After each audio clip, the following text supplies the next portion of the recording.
Alright, I figured I'd show you a little bit about some of the wiring and the stereo stuff that I've done to it, since I do all my own wiring. Everything, the gauges, everything. You can see here, it's a little bit because of the carpet, but that's my O-gauge wire. And that runs from the battery up and around. Well, here, I'll just show you. This is all for the stereo. So, I'll try to get the hood on here, like that. Okay. Whoa.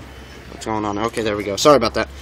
See, I've got to buy an AutoZone terminal connector here. And you see, I just ran my positive to my starter down there. And then I took this massive, you can see how big this wire is compared to my finger, this O-gauge wiring, and wired it in. And then right here, this is a ground, I believe that goes, yeah. That's a ground for the Clarion 7-band equalizer I have put in it. It needed a remote ground, and I didn't want to mess with the chassis ground. These two here, one of these is the power wire for the deck. The other one is the power wire for the EQ. And that blue wire up there that I really need to butt connect is to my distributor. It's for my TAC. I ran those down and around and enlarged the factory hole that the speedometer cable goes through.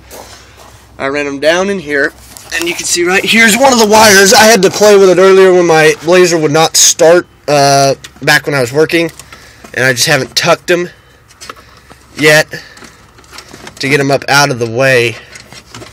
But you can see here how I've got it wired in right there. Now where am I at? Right there. Yeah, that's what I'm looking for. Why is my flat? Why am I light on? Anyway, it's all wired in together using 14 and 16 gauge wiring. Wired into that. The wires run back here into this. Just climb up in here real quick.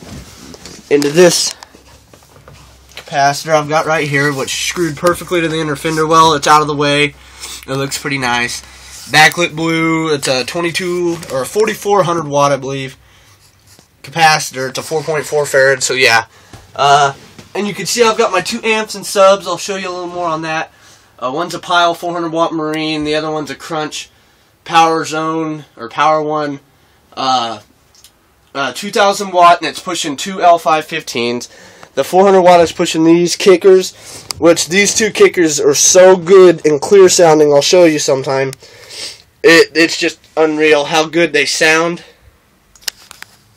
because they've got dual tweeters in them. Everything, the reflex, it's just amazing. Yeah, and that's one of my airsoft guns right there. I'll have to do some videos on those later. That's a $400 full metal 30-pound machine.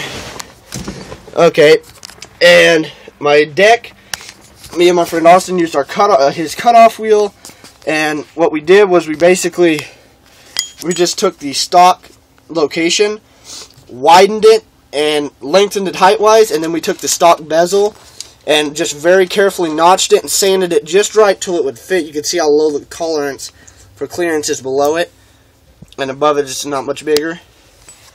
But and this is the EQ. It's all 7 bands. Real good EQ. The overall, I saved a lot of money ordering, going through eBay and a couple other retailers I found through eBay.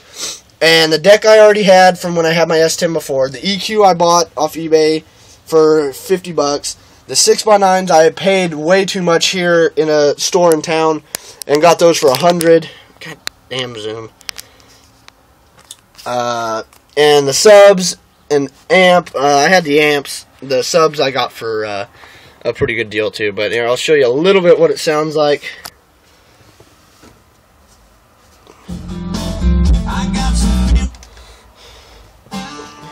Seeing, this is a neat thing. This is your volume.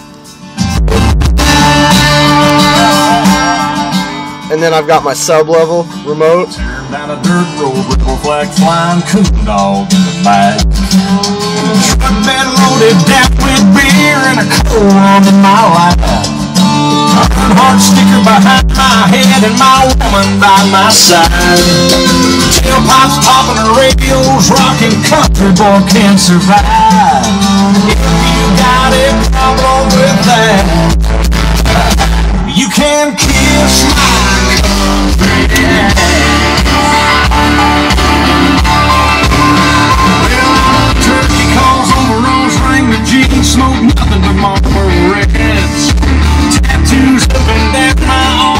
I'll show you what my subs and everything look like.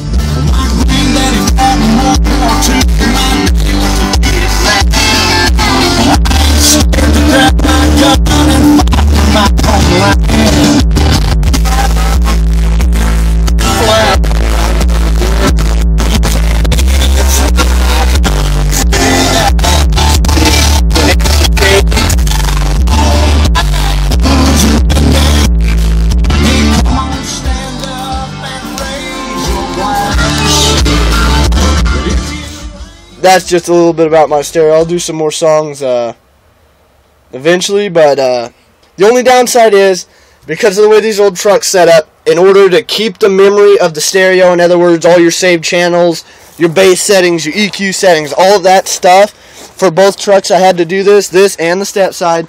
I had to wire a positive direct from the battery. The only downside to that is if you don't turn your stereo off, it could run your battery down over time. I haven't had any trouble with it. I've left it on at work once or twice all day and came out and fired up. That's also why I have the big battery. But that's just one of the things, and I'll show you one of my other neat little tricks here in a minute.